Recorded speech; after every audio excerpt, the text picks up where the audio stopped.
Ceci est un livre audio autogénéré par Google. À Pierre Rodrigo, avec gratitude, à Pierre-Olivier Bitton, mon éternel ami. Introduction.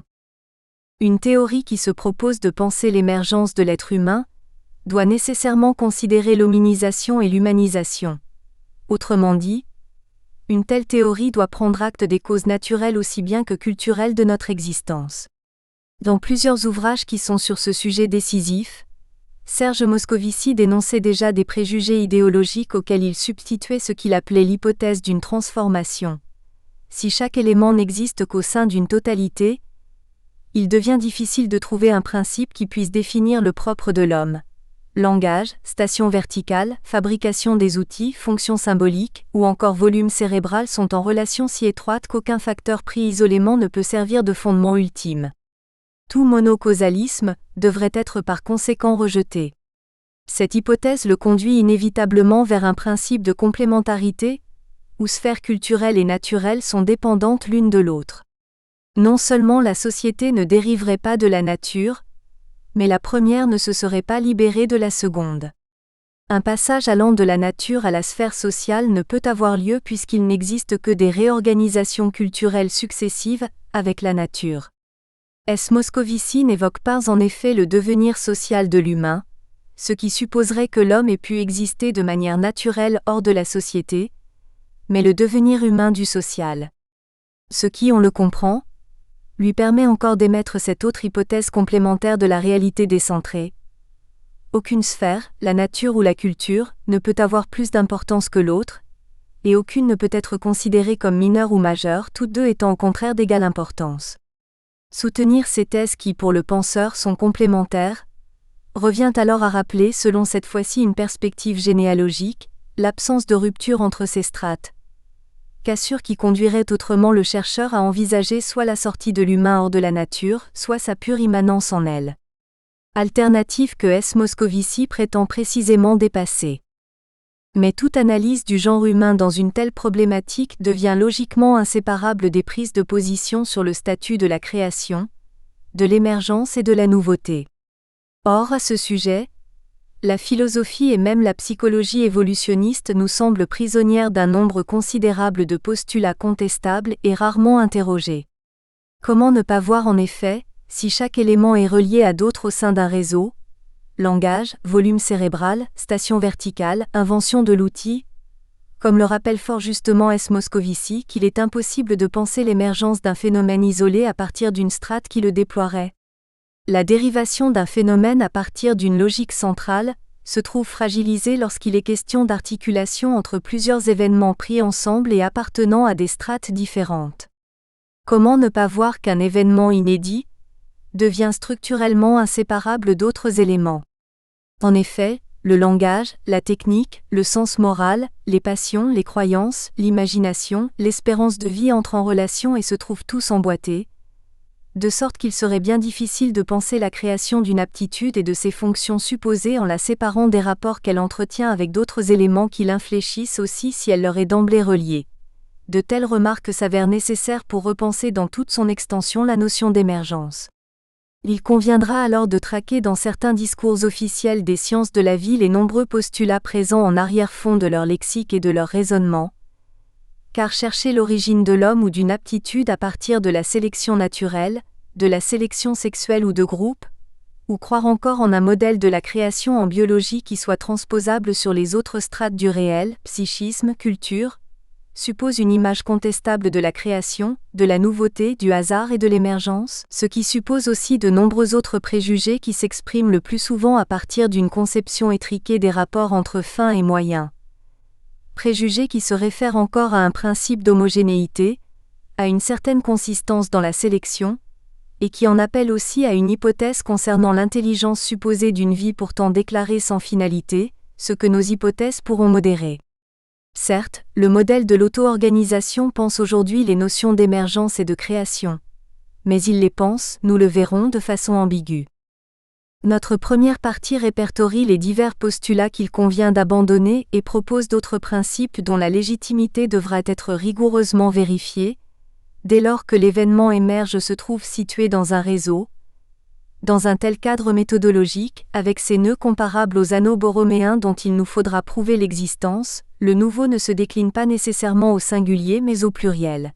Des phénomènes, des événements peuvent simultanément ou successivement surgir, et il est impensable de réduire l'émergence à un unique élément. Ainsi, l'émergence de l'œil n'est pas en soi un problème qui se suffit à lui-même. Le problème est plutôt celui des associations entre nouvel organe visuel, sensations visuelles inédites, recalibration originale entre les sens et nouvelles capacités psychiques, reproduire mentalement des images perçues. L'imprévisibilité n'est donc pas nécessairement celle d'un élément, mais du nombre d'événements et de leur type de relation. De même, l'émergence d'un phénomène se distingue de l'émergence de la valeur qu'il peut acquérir. Ainsi une création peut surgir mais être récupérée pour servir d'autres fins que celles initialement prévues. On peut en effet imaginer que l'inventeur de l'appareil photo ait pensé à doter cet instrument d'une fonction précise, laquelle se trouve détournée si l'outil est utilisé dans d'autres contextes. Par analogie, nous verrons que ce problème se répétera pour les aptitudes humaines, car elles peuvent être retenues par sélection naturelle mais utilisées pour poursuivre d'autres objectifs que ceux que la nature leur aurait assignés, ce qui pose des problèmes totalement inédits à toute philosophie de la création. De même encore, le rapport entre la création et la nouveauté n'est pas unilatéral. Toute nouveauté n'est pas nécessairement le signe d'une création sous-jacente qui l'accompagnerait. Certes, si l'œil semble la création d'un élan vital, pour parler comme Bergson, il existe pourtant de nombreux phénomènes inédits qui enclenchent une série de créations plutôt qu'il n'en résulte, nous le vérifierons. Il conviendra le moment venu de différencier deux expressions non synonymes, X a produit, sens actif, et il s'est produit, sens passif. Toute philosophie qui doit considérer l'émergence à partir des interactions entre strates doit dès lors affaiblir l'hypothèse d'une nouveauté dont l'existence serait totalement issue d'un déploiement immanent. En effet, pour reprendre l'exemple canonique de l'émergence de l'œil, si celui-ci surgit au sein de la sphère naturelle, par elle et en elle, seule la pensée des interactions entre nature, réalité psychique et culture peut pourtant rendre compte de toutes les nouveautés susceptibles de se manifester entre elles. Ce ne sont pas seulement des phénomènes inédits qui surgissent, mais bien des nouvelles relations, de nouveaux rapports entre phénomènes inédits biologiques et anciens événements culturels et psychiques, entre nouveautés culturelles et anciens éléments psychiques et naturels. Et ces relations se produisent, sans être produites par une entité. Il faudra donc distinguer entre produit, signe d'une création active, et résultat, signe d'une émergence sans cause dynamique. De plus, et surtout, ce ne sont pas seulement des phénomènes mais des manières d'être qui sont originales.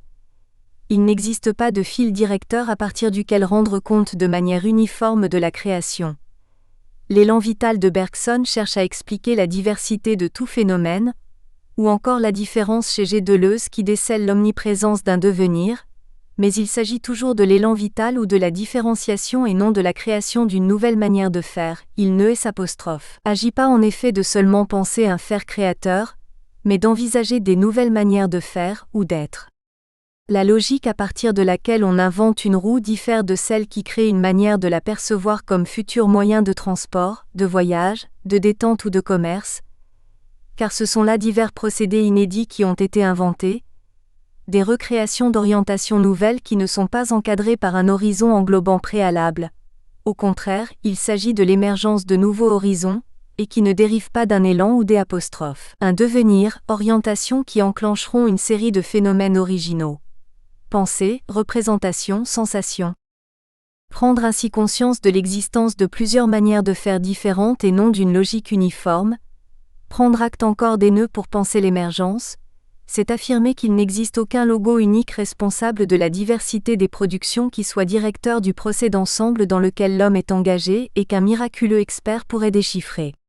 Prendre conscience en effet que la nouveauté se décline au pluriel et non au singulier, qu'elle implique des relations inédites entre événements anciens et événements inédits, qu'il existe des différences entre l'originalité d'un phénomène et sa valeur, que des enchevêtrements entre sphères de logique différentes sont responsables de l'émergence de phénomènes qu'aucune d'elles ne peut expliquer en raison des nœuds qui les relient. Tout cela permet de s'acheminer vers une philosophie renouvelée de L'. Émergence loin de toute psychologie évolutionniste, et de toute phénoménologie de la vie. Il devient donc impossible de penser l'existence de l'homme à partir d'un fondement et d'un vocabulaire stratigraphique. La nature est sous la culture, la société sur le bio qu'elle exprimerait, suppléerait ou déploierait pour relayer son fonctionnement. Par conséquent, il devient pour les mêmes raisons difficile de croire en l'autarcie des concepts biologiques qui s'appliqueraient sur la société et le psychisme, sélection des idées, évolution des sociétés, bricolage, par dérivation. Il conviendra alors de dialoguer avec nombre de penseurs issus de disciplines différentes pour justifier la philosophie de l'être humain que nous envisageons, et de méditer nombre d'auteurs injustement oubliés ou étrangement délaissés. Les termes d'émergence, de nouveauté et de création sont séducteurs, teintés de lyrisme inconscient, et certains intellectuels semblent y recourir pour dénoncer des principes plutôt que pour définir rigoureusement leur lexique. John Locke avait bien perçu par l'analogie suivante que le terme de création est employé moins pour penser l'acte créateur lui-même, que l'effet qui en résulte. Plusieurs mots qui semblent exprimer quelque action ne signifient rien de l'action ou de la manière d'opérer, mais simplement l'effet avec quelques circonstances du sujet qui reçoit l'action, ou bien la cause opérante. Et lorsqu'un paysan dit que le froid glace l'eau, quoique le terme de glacer semble emporter quelque action, il ne signifie pourtant autre chose que l'effet, savoir que l'eau qui était auparavant fluide est devenue dure et consistante, sans que ce mot emporte dans sa bouche aucune idée de l'action par laquelle cela se fait. Cet ouvrage prétend donc serrer les différents problèmes qui sont rattachés à la théorie de la création, qui pense l'humanisation et l'hominisation. Il entreprend une critique radicale de la psychologie évolutionniste lorsqu'elle prétend être hégémonique. Si les êtres humains ont certaines aptitudes en raison de causes biologiques, la raison d'être de leur manière d'exister, de sentir et de penser ne dépend ni de la biologie seulement ni de la culture exclusivement. Le problème n'est plus celui de la création lorsque cet acte est pensé à partir d'une strate, création naturelle, culturelle ou psychologique. Une telle approche reste trop partielle puisqu'elle semble imbriquée dans une problématique plus vaste. La question n'est plus de savoir ce qu'il y a, ce qui est, à partir de ce qui en serait la cause, mais bien plutôt de savoir ce qui se passe entre la nature, la culture et le psychisme quand ils deviennent les parties d'un réseau. Car ce n'est pas seulement la vie, la culture ou le psychisme qui fonctionnent à partir de l'image du réseau, mais bien ces sphères de réalité qui deviennent les parties d'un tout plus global qu'aucune ne contrôle parfaitement. Comment penser la création dans ce contexte élargi ? Il s'agit de considérer la nouveauté des événements, des éléments et des relations les unes avec les autres, et plus seulement un élément à partir d'une région ontologique. Et ce simple changement de regard bouleverse notre réflexion thématique. Le défi consiste à penser simultanément ce qui a fait l'homme, ce qu'il fait, ce qu'il se fait, sur son corps, son héritage collectif et psychique, et il conviendra le moment venu de montrer que le verbe « faire » n'a pas nécessairement un sens univoque. La liste des principes qu'il nous faudra constituer pour conceptualiser l'émergence invite donc à reproblématiser le procès de l'être humain et à abandonner les phénoménologies de la vie qui semblent supposer que, sous prétexte que l'espèce humaine n'est pas sortie de la nature, elle en poursuit nécessairement la logique. Bien au contraire, au nom d'une philosophie renouvelée de la création, il s'avérera nécessaire de dissocier ces deux postulats. Être en vie n'implique aucunement de poursuivre la logique du bio, de comprendre à partir de la nature ce que les hommes font, comment ils procèdent à leur individuation. La vie est certes présente, mais comme un élément parmi d'autres, sans être le fondement derrière les réalités qui en dériveraient ou qui l'exprimeraient, et qu'elle contrôlerait de manière démiurgique. Il est bien différent de prouver l'enracinement naturel de l'existence de certaines de nos dispositions et capacités, et de justifier de ce fait qu'elles obéissent dès lors à une orientation prédéfinie, le fameux « en vue d'eux » qui suppose une certaine ruse de la nature quoi qu'on en dise. La pensée de la création nous montre ainsi que si une strate, nature, culture, psychisme est capable de produire sans être assujettie à une autre sphère de manière totalitaire, les phénomènes inédits sont pourtant nouveaux en fonction aussi des rapports que ces strates entretiennent, de sorte que ce triangle où les notions de nature, psychisme et culture sont enchâssées est à l'origine de l'émergence de phénomènes qui échappent à tout contrôle isolé, à toute finalité cachée et supposée, consciente ou même inconsciente. Chapitre 1 – Méditation sur Henri Bergson. 1. De la création et du nouveau. 2. Du nombre d'événements en présence et de leur imprévisibilité. 3. Cause plus riche que son produit, et effet imprévu plus riche que la cause. 4. Émergence de la nouveauté sous un horizon englobant, et création de nouveaux horizons. 5. Voies opposées ou différentes. Par-delà le postulat naturaliste de la viabilité. 6. Création naturelle directe, et lien lâche et indirect entre la création et son produit. Méditation sur Henri Bergson. 1. De la création et du nouveau. Dans la troisième partie de son ouvrage La pensée et le mouvant, Henri Bergson évoque la notion d'émergence en parlant de création continue d'imprévisibles nouveautés. Une lecture attentive de sa pensée prouve que le philosophe ne cherche pas seulement à justifier la création, mais à redéfinir aussi ce qui est créé. La création est un processus permanent, et la nouveauté apparaît de ce fait continuellement, sans jamais être réductible à un objet identifiable à un moment donné du temps. Il écrit en effet : « Je crois l'expérimenter à chaque instant, le vivant élabore sans cesse du nouveau. » La création n'est pas celle d'un objet à proprement parler, mais d'une multiplicité. Bergson rappelle en effet un de ses principes dans le 6e essai de La pensée et le mouvant, à savoir qu'il n'existe pas de choses faites, mais seulement des choses qui se font, pas d'états qui se maintiennent, mais seulement des états qui changent. Autrement dit, un phénomène inédit ne surgit pas après un acte qui s'achève en même temps que l'objet qu'il termine. Il émerge pendant l'action, au cours de cette action. Nouveauté et création ne pouvant jamais être achevées. Si la création est continue, le créé doit lui aussi être en continuation. De la création continue implique du créé continu. C'est dire alors que la durée immanente et créatrice ne peut produire un objet. Il n'existe pas plus de mobile en mouvement que d'objet à produire. Si les mouvements n'ont plus de mobile, un objet ou un sujet fixe et permanent, ce ne sont plus des choses qui sont créées. Pour prendre un exemple de Whitehead, il est impossible d'imaginer que le fer puisse surgir à un moment donné puisqu'aucune propriété caractéristique du fer ne peut être manifestée en un instant, et parce que tout comme l'organisme biologique, le fer a besoin de temps pour fonctionner. Il n'existe rien de tel que du fer instantané. Être du fer a le caractère d'un événement. Dans le 5e essai du même ouvrage, Bergson donne le très bel exemple de la symphonie qui n'existe pas comme un objet que la durée aurait pu inventer à un moment déterminé, étant donné qu'elle s'élabore avec elle. Écoutons une mélodie en nous laissant bercer par elle. N'avons-nous pas la perception nette d'un mouvement qui n'est pas attaché à un mobile, d'un changement sans rien qui change ? Et de même encore, dans la dernière partie de l'évolution créatrice, le philosophe affirme qu'il nous faut penser de la même façon les périodes de la vie que sont l'enfance, l'adolescence et la vieillesse. Nous n'allons pas de l'enfance à la vieillesse selon un parcours temporel, comme si ces états existaient réellement pour se développer de manière diachronique et passer de l'un à l'autre. Car ces âges de la vie ne sont pas des états, c'est plutôt le devenir lui-même qui prend l'apparence de la jeunesse et de la vieillesse. Si le langage se moulait ici sur le réel, nous ne dirions pas l'enfant devient homme, mais il y a devenir de l'enfant à l'homme. Dans la première proposition, devient est un verbe à sens indéterminé. Dans la seconde, devenir est un sujet. Il passe au premier plan. Il est la réalité même. Enfance et âge d'homme ne sont plus alors que des arrêts virtuels, simple vue de l'esprit. On comprend pourquoi il est impossible de penser la création de l'objet symphonie, ou de la jeunesse comme état.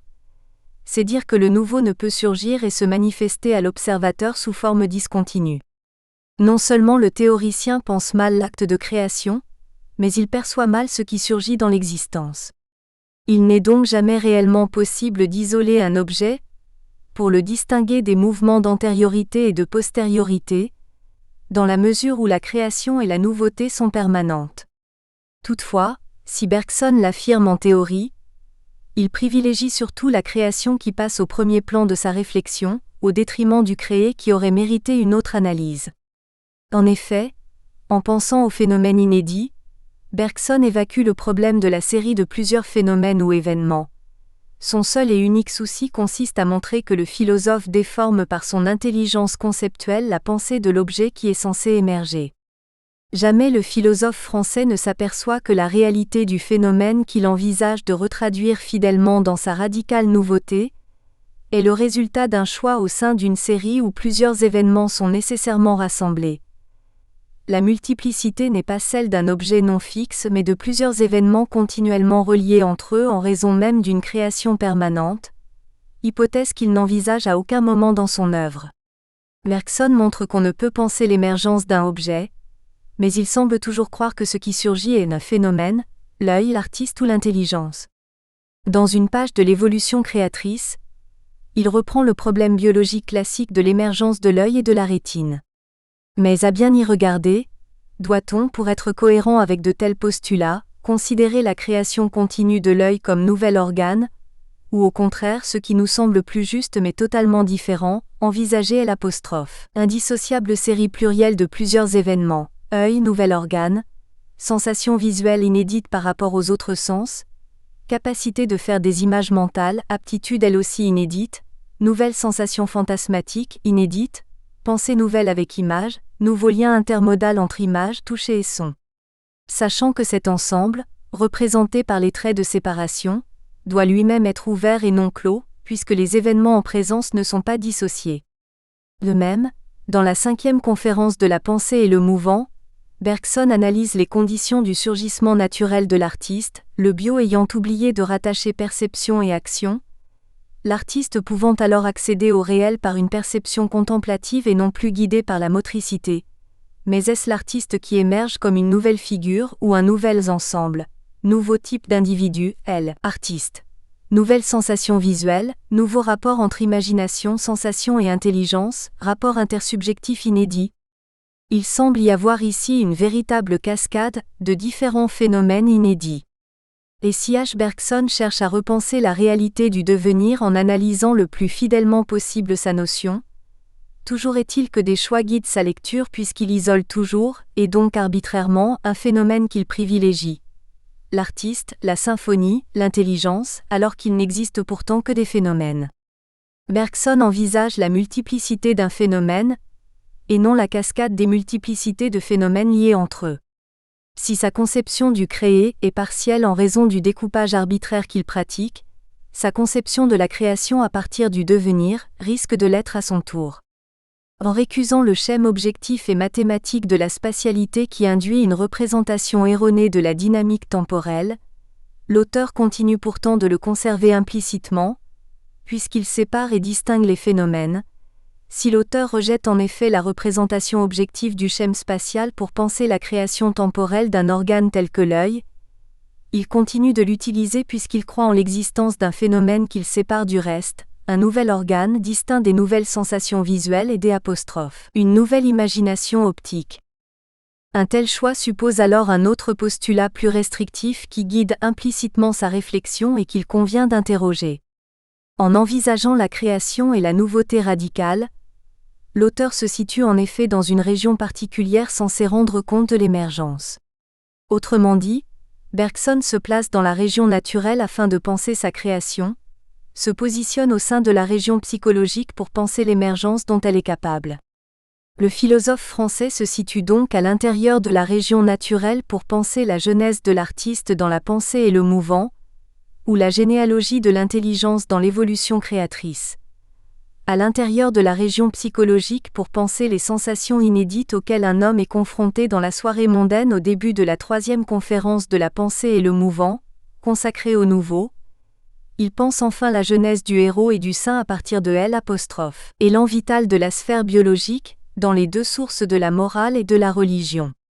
Pour le dire encore autrement, en ayant choisi un phénomène au détriment de plusieurs séries d'événements différents, H. Bergson cherche la genèse créatrice d'un élément à partir d'un mode d'être, pour identifier ensuite la logique dont il provient, la nature par exemple, qui devra être mise au jour. Il n'envisage donc jamais une série de différents événements qui se produisent au sein d'une totalité qui implique simultanément la présence de plusieurs régions hétérogènes, la nature, le psychique et la culture. Le problème étant de savoir comment se comportent ces régions les unes avec les autres, lorsque plusieurs phénomènes se produisent en étant reliés. Pour reprendre l'exemple de l'œil énoncé précédemment, Force est de constater en effet que les événements en série se situent à l'intersection de différentes régions du réel, le nouvel organe, sphère biologique, la nouvelle sensation visuelle, sphère psychique, une manière de penser inédite avec l'image, capacité psychique récupérée par le culturel. En ne s'intéressant qu'à un seul phénomène, Bergson réfléchit sur sa genèse, mais sans penser l'émergence des enchevêtrements qui pourtant ne peuvent être envisagés qu'au sein de la totalité des régions d'être en présence, bio, psyché, socius. Si Bergson a rejeté le schème logique de la séparation comme trop spatialisant pour penser la dynamique temporelle, il semble l'avoir conservé en envisageant le nouveau, le créé, puisqu'il détache l'artiste, la symphonie, l'œil ou l'intelligence, d'un ensemble ouvert composé par bien d'autres phénomènes complémentaires issus d'autres strates. L'intérêt de telles remarques est immédiatement visible. S'il est possible d'accepter l'idée qu'une action pose dans l'être un eidos qui s'explique par une logique à partir de laquelle il est relié, l'élan vital, et à partir d'une région déterminée du réel, la nature, il ne s'ensuit pourtant nullement que les phénomènes en série qui en résultent puissent s'expliquer à partir d'une strate dont ils dériveraient. En acceptant l'hypothèse d'une création incessante de nouveautés, H. Bergson accepte le postulat d'une immanence entre création et émergence. En effet, si la nature est à l'origine de l'intelligence, alors cette dernière reste l'œuvre du bio dont le psychisme ne peut totalement s'affranchir. Il existe bien une convergence entre la création et ce qu'elle produit, ce dernier étant interne au procès biologique qu'il élabore, au même titre que la symphonie que construit l'artiste qui reste interne à sa temporalité psychologique. Ce qui signifie, pour utiliser un vocabulaire plus anthropomorphique, que toute région créatrice produit son phénomène, tout événement se situe à l'intérieur d'une région identifiable. Tous les objets en question sont issus d'une logique. Pourtant, s'il existe plusieurs sphères de réalité, les séries de différents phénomènes ne vont s'effectuer qu'à partir de l'interaction entre strates, et non à partir d'une seule strate ontologique dont ils dériveraient. Dans un tel cadre théorique, il est évident que les nouveautés d'un ensemble ne correspondent plus uniquement à l'immanence d'une seule région. Ces phénomènes inédits surgissent sans avoir été ni créés ni voulus par la logique précise d'une des strates en question. La conséquence décisive veut que des phénomènes inédits apparaissent en étant reliés à d'autres, sans que cette totalité, ouverte, soit dépendante logiquement d'une strate. Le possessif pour décrire le procès immanent, son œuvre, n'est dès lors plus adéquat et il conviendrait d'utiliser des adjectifs démonstratifs pour parler de ces nouveautés qui surgissent. Une telle cascade s'affranchit d'une logique supposée maîtresse. Dès l'instant où des interactions et des enchevêtrements se manifestent, le problème de l'émergence doit selon nous se formuler autrement. La manière de penser le problème de la création à l'intérieur de la nature ne peut être généralisée dès lors que plusieurs régions existent en étant reliées les unes aux autres, biologie, psychisme, culture, étant donné encore que des nouveautés adviennent en raison de l'intersection de ces différentes strates, et plus seulement parce qu'elles se situent à l'intérieur de l'une d'entre elles. Bergson a très bien vu qu'il existe plusieurs devenirs et non un seul. Le devenir est infiniment varié. Celui qui va du jaune au vert ne ressemble pas à celui qui va du vert au bleu. Ce sont des mouvements qualitatifs différents. Celui qui va de la fleur au fruit ne ressemble pas à celui qui va de la larve à la nymphe et de la nymphe à l'insecte parfait. Ce sont des mouvements évolutifs différents. L'action de manger ou de boire ne ressemble pas à l'action de se battre. Ce sont des mouvements extensifs différents. Mais comme le prouve ce passage, le philosophe se situe toujours dans une même région pour penser son déploiement immanent. Il n'envisage jamais les répercussions à partir des articulations qui adviennent entre plusieurs phénomènes. Pourtant, penser l'émergence inédite à partir des intersections ne peut que modifier toute conception du déploiement, lequel advient aussi en raison d'événements qui se situent à la périphérie d'un centre directeur. Car une chose est de penser la création d'un phénomène imprévu au sein d'un déploiement immanent, une autre de penser au lien imprévu entre lui et d'autres éléments, qui vont produire indirectement d'autres nouveautés de par leurs nœuds, lesquels transformeront le sens ou l'orientation des phénomènes en raison de telles circonstances externes. 2. Du nombre d'événements en présence, et de leur imprévisibilité. Commentons en plusieurs étapes ce remarquable passage de l'évolution créatrice. C'est un fait digne de remarque que l'extraordinaire disproportion des conséquences d'une invention à l'invention elle-même. Nous disions que l'intelligence est modelée sur la matière, et qu'elle vise d'abord à la fabrication. Mais fabrique-t-elle pour fabriquer, ou ne poursuivrait-elle pas involontairement et même inconsciemment toute autre chose ? Fabriquer consiste à informer la matière, à l'assouplir et à la plier, à la convertir en instrument afin de s'en rendre maître. C'est cette maîtrise qui profite à l'humanité, bien plus encore que le résultat matériel de l'invention même. Si nous retirons un avantage immédiat de l'objet fabriqué, comme pourrait le faire un animal intelligent, si même cet avantage est tout ce que l'inventeur a recherché, il est peu de choses en comparaison des idées nouvelles, des sentiments nouveaux que l'invention peut faire surgir de tous côtés, comme si elle avait pour effet essentiel de nous hausser au-dessus de nous-mêmes et par là d'élargir notre horizon. Entre l'effet et la cause, la disproportion ici est si grande qu'il est difficile de tenir la cause pour productrice de son effet. Elle le déclenche en lui assignant, il est vrai, sa direction. Dans cet extrait, Bergson accepte la réalité de la nouveauté. Le terme apparaît à plusieurs reprises, et il est évident que le philosophe français prend ici position pour résoudre la querelle qui anime les partisans du déterminisme d'un côté, et les partisans en faveur de la création de l'autre. Pour le dire autrement, Bergson accepte l'existence objective de la nouveauté. Il refuse alors de croire qu'elle serait le signe de l'ignorance du chercheur qui ne peut avec son intelligence superviser les causes à partir desquelles il aurait été possible de prédire sa survenue. Dans plusieurs autres ouvrages différents, Bergson est sur ce point on ne peut plus clair. Le fait que des phénomènes inédits puissent être prédictibles, et donc ne pas être de véritables nouveautés, résulte de l'illusion rétrospective. Ces passages sont bien connus, mais il importe de les citer et de les comparer à l'extrait précédent, car une intuition de Bergson, involontaire selon nous, s'est perdue dans la querelle. Regardons en effet la tournure des phrases suivantes où s'exprime son idée. Il s'y crée sans cesse, de l'imprévisible et du nouveau. Et aussi dans son article consacré au possible et au réel, la méconnaissance de la nouveauté radicale est à l'origine des problèmes métaphysiques mal posés. L'habitude d'aller du vide au plein est la source des problèmes inexistants. De même encore, la philosophie n'a jamais franchement admis cette création continue d'imprévisibles nouveautés. Dans ces passages, Bergson parle en effet de la nouveauté au singulier, alors que dans le premier extrait cité plus haut il recourt au pluriel. Ce qui pose bien évidemment un problème crucial. Peut-on dire que l'émergence ou encore la création d'une nouveauté absolue ne concerne à chaque fois qu'un seul et unique phénomène ? L'article définit la nouveauté, camoufle des difficultés théoriques. S'agit-il d'une seule nouveauté ? Ne peut-il y en avoir plusieurs ? L'article ne propose-t-il pas insidieusement une généralisation qui suppose que le problème de l'inédit se pose d'une manière toujours identique ? Ce qui semble plutôt paradoxal pour un tel sujet. Et dans la mesure où il est impossible de ne pas se référer à un article singulier ou pluriel, une vision du monde est déjà engagée qu'il faut pourtant interroger. N'y a-t-il pas plusieurs phénomènes successifs, voire simultanés à un certain moment donné du temps, qui sont imprévisibles ? Il ne s'agit pas seulement de substituer à la manière restrictive d'envisager l'émergence d'un seul événement, l'idée d'une apparition de plusieurs phénomènes différents et simultanés. Il s'agit de montrer qu'il est impossible qu'un seul événement puisse se produire et se détacher de plusieurs autres auxquels il est simultanément ou successivement relié, dès lors qu'il existe plusieurs strates ontologiques.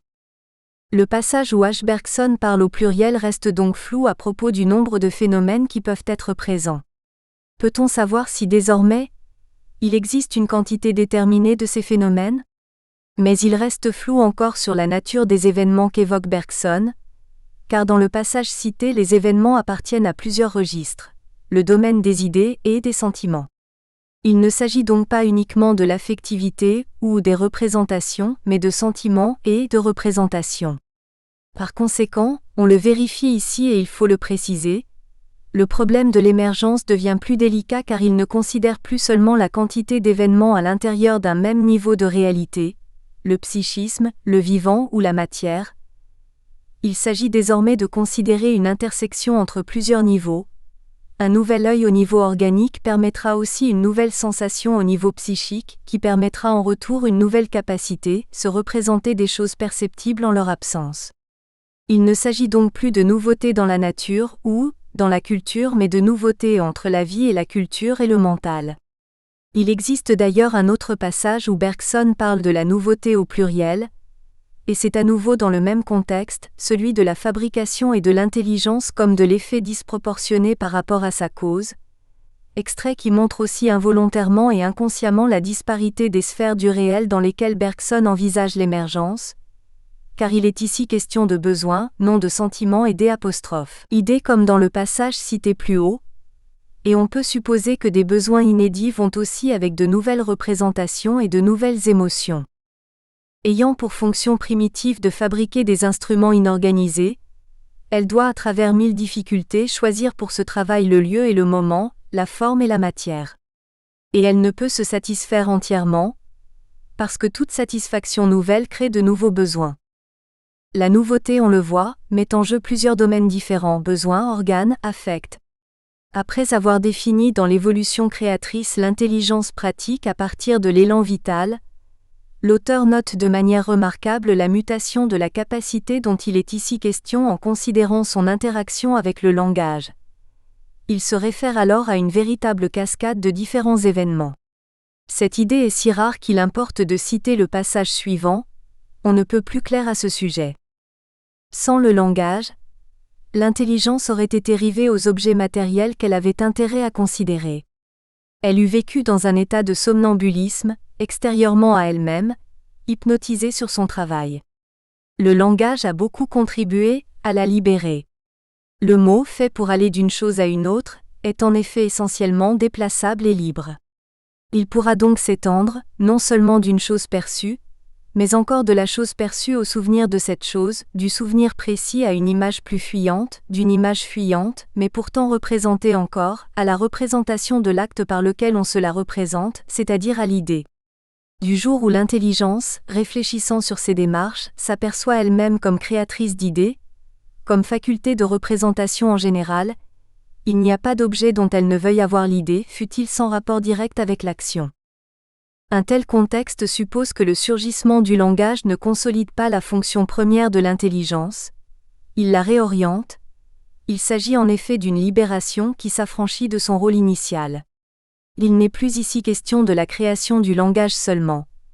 Il est question aussi de ses relations avec d'autres processus mémoire, prospection, dont les fonctions jusqu'alors étaient fixes et constantes, ce qui déclenche, on le vérifie dans la citation, une cascade de phénomènes inédits et pluriels.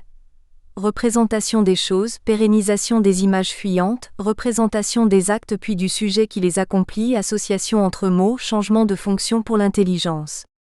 Il est impossible que la nature ait voulu ou retenu par sélection naturelle une telle aptitude en raison de tous ces effets, qui sont juste des effets surgissant d'une intersection.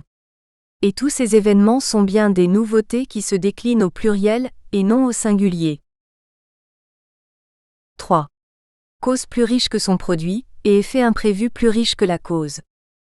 L'autre intérêt du passage cité au début de notre précédente partie est visible pour qui perçoit l'originalité de l'analyse qui évoque la disproportion entre la cause et l'effet.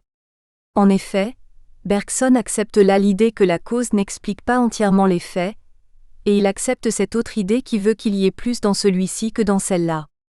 Ce qui nous permet de comprendre le choix d'un terme comme celui de disproportion.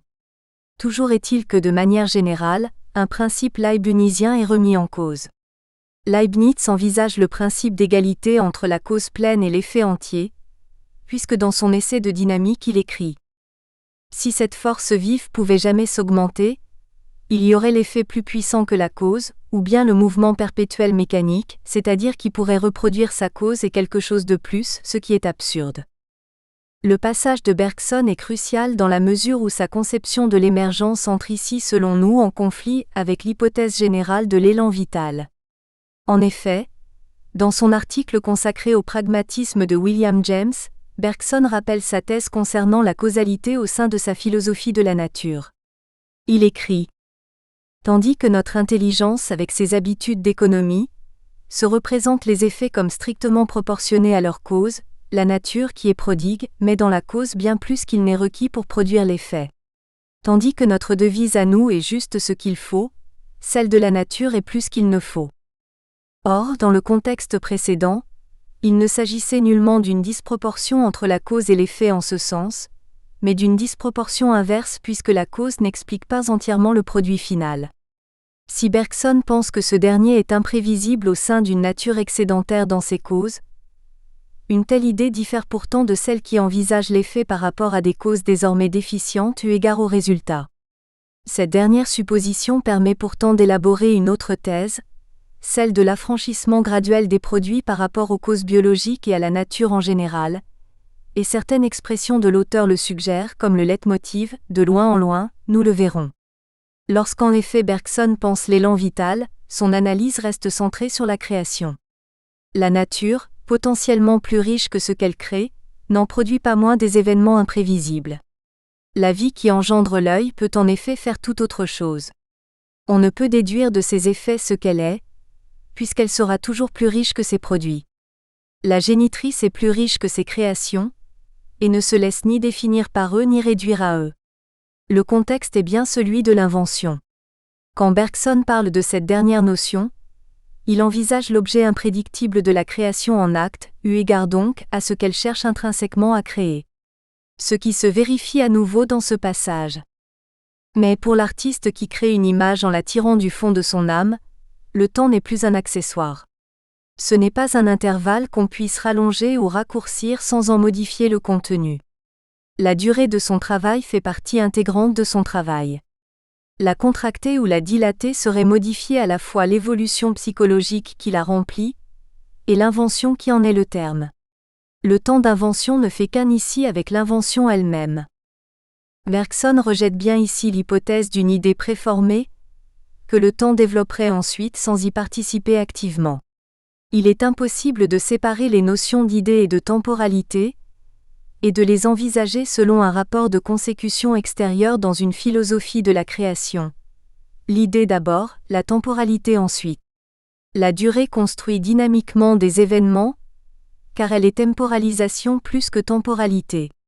Pourtant, si nous relisons le premier passage, nous découvrons étrangement que la nouveauté ne concerne plus tant le rapport interne entre l'invention et son produit, que ce qui vient au terme du résultat et qui est imprédictible pour d'autres raisons. Ces nouveautés ne sont pas même intérieures à l'acte même qui crée le produit à partir duquel elles se déclenchent, elles sont indépendantes de son action. Il existe donc deux logiques et deux manières de les considérer. Un raisonnement qui pense que l'invention cherche à produire un objet, un raisonnement qui pense aux conséquences involontaires qui s'ensuivent de l'émergence de cet objet, mais qui ne sont aucunement contenues dans l'acte immanent dont il est issu. D'un côté, il y a un but qui n'est pensé qu'en termes métaphoriques, puisqu'il n'est pas déjà donné, de l'autre, il y a les effets que peut entraîner l'objectif à sa suite. Si le terme de fin n'est qu'une manière de parler, s'il n'existe pas en effet de finalité préétablie dans la nature, et si celle-ci est réellement imprédictible, les effets qu'elle entraîne à sa suite le sont aussi mais pour d'autres raisons. Il s'agit des effets imprévus non naturels de fins imprévues, naturelles. Ce qui signifie alors qu'il pourrait y avoir émergence de nouveautés, sans qu'il y ait eu volonté de créer. C'est bien ainsi, semble-t-il, qu'il faut relire le passage. Aussi, toute nouveauté n'est pas nécessairement le signe d'une création sous-jacente. Pour reprendre les exemples de Bergson, si l'homme qui se satisfait crée par là même des nouveaux besoins, si l'homme qui invente crée des idées et des sentiments nouveaux, force est de constater que rien n'est responsable de leur production. Les verbes créer et produire ont ici un sens passif plutôt qu'actif. Il s'est produit serait une expression plus adéquate que celle qui pose que X a produit Y. Ce qui oblige tout lecteur à se poser cette question cruciale. S'il existe de la nouveauté qu'aucune cause n'a voulu produire, ne sont-ce pas ces nouveautés qui vont engendrer des redirections d'horizon, les infléchir puisqu'ils ne correspondent pas à ceux qui appartiennent à l'acte qui en serait l'origine? Quelles sont les conséquences de ces émergences passives, si elles interfèrent avec une orientation préalable qu'elles peuvent modifier? Bergson soutient bien dans son passage que la cause n'est pas productrice, puisqu'elle déclenche une série d'événements imprévus et non voulus. C'est donc bien sous-entendre qu'il y a de la nouveauté, sans volonté de production. Idée bien différente de celle qui pense qu'il existe de la nouveauté en fonction d'une création volontaire et active. Comment ne pas remarquer la présence inconsciente d'une telle idée chez Bergson? à savoir que de la nouveauté est possible sans nécessairement une émergence sous-jacente. Si en effet on ouvre la 3e conférence qui ponctue la pensée et le mouvant, nous découvrons à propos de la conversation que l'auteur prend comme exemple, une expérience de pensée de la part de notre philosophe français qui cherche à prouver le surgissement de l'inédit malgré la prédiction intellectuelle des événements à venir. Ainsi, d'après l'auteur, je peux imaginer la réunion à laquelle je suis convié, connaître à l'avance les personnes qui vont s'y trouver, l'ordre de leur établissement, les sujets de conversation qui vont se dérouler, prédire enfin l'ensemble de la situation grâce à certains paramètres, celle-ci me donnera toujours une impression de nouveauté que la prévision seule ne peut embrasser. Mais comment ne pas voir que Bergson envisage dans cet exemple le cas du nouveau, sans qu'il y ait de création sous-jacente ? Que la nouveauté s'éprouve même dans mes actions et dans le sentiment de ma vie intérieure, pour reprendre les exemples clés de l'auteur, alors qu'il n'y a pas création, comme si la nouveauté surgissait sans avoir été créée, ou plutôt comme s'il y avait surgissement de phénomènes inédits qu'aucune cause n'a recherchés ? Il est évident que telle n'est pas l'hypothèse de Bergson, puisque toute l'analyse de l'auteur montre qu'un tel rapport entre l'homme et ses produits reste essentiellement affilié à une logique naturelle, comme le vérifie le passage. Une ruse de la nature assure que toute production reste reliée à certains impératifs évolutionnistes. Les termes implicitement, involontairement, l'attestent clairement. Pourtant, le fonctionnement de la nature n'est pas identique à celui de la fabrication, et nous en avons vu les raisons. Lorsqu'il s'agit de la nature, Bergson pense toujours la création d'une nouveauté au singulier, alors que l'homme est imbriqué dans la pluralité inédite d'événements. Le temps joue un rôle fondamental dans la création immanente de la nature, ce qui n'est plus exclusivement le cas pour l'humanisation qui connaît des créations consécutives à ses produits et qui arrive un peu au hasard. La thèse que nous cherchons alors à défendre contre Bergson est la suivante. Lorsqu'il est question de l'émergence de l'être humain, la création et la nouveauté sont relatives à l'ensemble des régions du réel, toutes en intersection, où aucune n'est l'agent directement responsable de la production totale. Il se produit des nouveautés parce que la nature, le social et le psychique sont en intersection, et parce qu'ils ne sont pas fondés les uns sur les autres. La nature a beau être excédentaire dans ses causes, les faits se trouvent reliés à d'autres événements extérieurs, ce résultat d'ensemble produisant d'autres aspects inédits à partir desquels la cause devient déficiente. Des effets imprévus dans ces couplages produisent des nouveautés qu'aucune sphère ne peut activement motiver. L'homme n'est donc pas seulement un agent qui engendre, mais une partie d'un ensemble où tout est relié, ce qui a pour effet de produire de l'inédit sans que la création soit constamment et activement sous-jacente, laquelle n'est plus bornée exclusivement à une région ontologique déterminée. Si la logique naturelle n'est pas capable de rendre compte de l'apparition d'un nouveau fonctionnement, il devient impensable de soutenir que cette logique inédite poursuit celle de la sphère biologique. Pour cela, il faudrait qu'il existe une même logique dans des sphères de réalité distinctes afin de légitimer l'analogie entre l'une et l'autre. En l'absence de cette condition, ce raisonnement devient fragile. Mais il nous faut d'abord continuer à montrer l'ambiguïté de la position naturaliste chez Bergson. Car si l'idée du philosophe n'est pas réductionniste, il parle en effet de la nature comme d'une source de création et de nouveautés imprévisibles, il reste toutefois réducteur dans la mesure où la logique de l'émergence est toujours identique, dans la mesure où la source de ces changements reste dépendante de l'élan vital. 4. Émergence de la nouveauté sous un horizon englobant, et création de nouveaux horizons. Plusieurs indices disséminés dans le passage cité plus haut et dans certains autres nous autorisent à défendre cette hypothèse avec et contre Bergson, ce qui permet alors de développer une nouvelle pensée du rapport entre l'homme et le vivant. Bergson, on l'a vu, affirme que l'invention peut faire surgir de tous côtés. Il est vrai sa direction. Ces passages sont à la fois précis, du point de vue de la terminologie de l'auteur, et étranges. En effet, on constate qu'il ne s'agit pas de fabrication à proprement parler. Il s'agit d'horizons qui s'ensuivent des effets invoulus d'un résultat.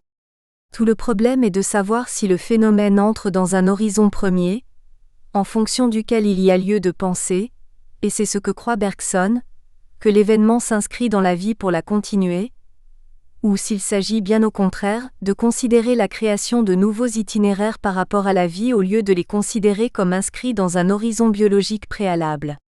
S'agit-il de nouveaux horizons, ou de nouvelles pistes pour répondre aux soucis d'un même horizon de recherche? Si ce qui surgit suite à l'objet créé est imprédictible, et si ce surgissement concerne plusieurs régions reliées entre elles, n'est-ce pas l'horizon lui-même qui devient inédit? La phrase de Bergson est en effet étrange, car comment concilier l'idée d'une direction qui oriente selon un horizon préalable, et l'idée d'à côté? Ne sont-ce pas des événements qui surviennent à côté de l'horizon de départ, à côté de la direction initiale? Ce qui diffère alors de la thèse qui affirme que ce qui surgit à côté de l'objet créé reste inscrit dans un horizon englobant. Comment en effet concilier cette hypothèse des nouveaux éléments qui viennent à exister à partir d'une source, avec cette autre qui envisage une cause qui déclenche une direction où les phénomènes qui surgissent la débordent vu leurs effets? Comment un effet disproportionné par rapport à sa cause peut-il être dirigé par cette dernière dans une certaine direction? Ne s'éloigne-t-il pas au contraire de la direction qu'elle poursuit? Le terme de direction est ici crucial. Pour Bergson en effet, il y a deux directions que la nature a inventées, l'instinct et l'intelligence, toutes deux œuvres de la nature qui donnent les arthropodes d'un côté, les vertébrés de l'autre.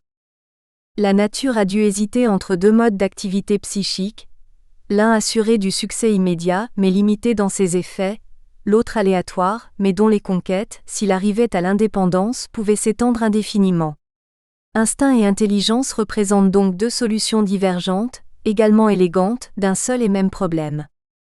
L'auteur montre ainsi que la production humaine poursuit l'évolution naturelle puisqu'elle a doté l'homme, et à dessein, d'une intelligence. D'où à nouveau, l'idée d'une logique cachée que Bergson cherche à décrypter afin de prouver l'enracinement naturaliste de notre condition. Il existe toutefois un moyen de justifier l'hypothèse d'une redirection d'itinéraire. Dans la phrase précédente, l'auteur parle de conquêtes qui s'étendent indéfiniment. Ce dernier terme n'apparaît pas par hasard sous la plume de Bergson. On le retrouve dans un autre passage qui envisage à nouveau l'émergence de la nouveauté, lorsqu'il est question notamment de la fabrication, et qui semble repenser autrement cet horizon initial.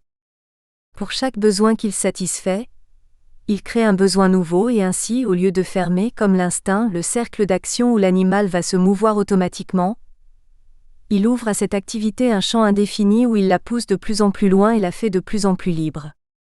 Or, ce terme d'indéfini, Bergson le définit très précisément dans l'article 8 de La pensée et le mouvant, puisqu'il l'oppose au fini et à l'infini.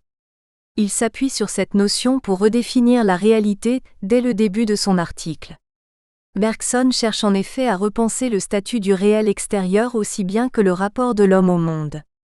Il est intéressant de constater que, progressivement dans l'article, nous le verrons, ce n'est plus seulement à la réalité extérieure mais aussi à la nature humaine que se réfèrent ces analyses.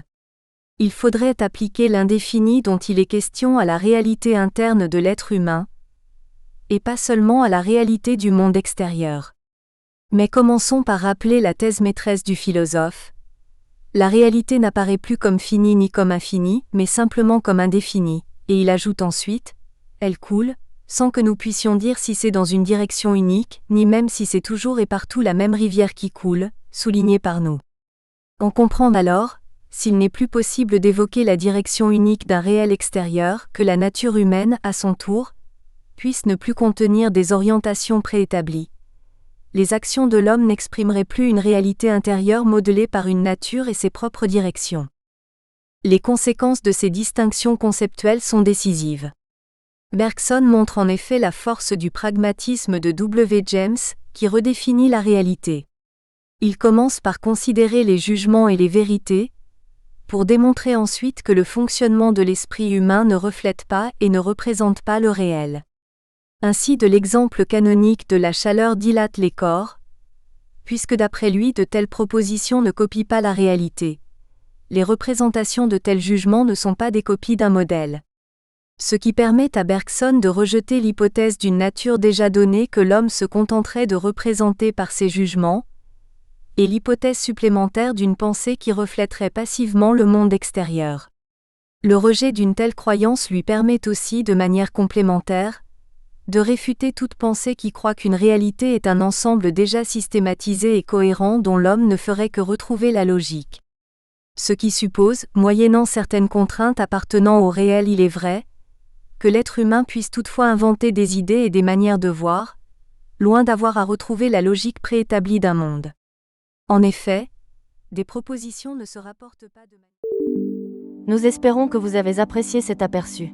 Pour continuer à écouter ce livre audio sur Google Play Livres, utilisez le lien dans la description de la vidéo.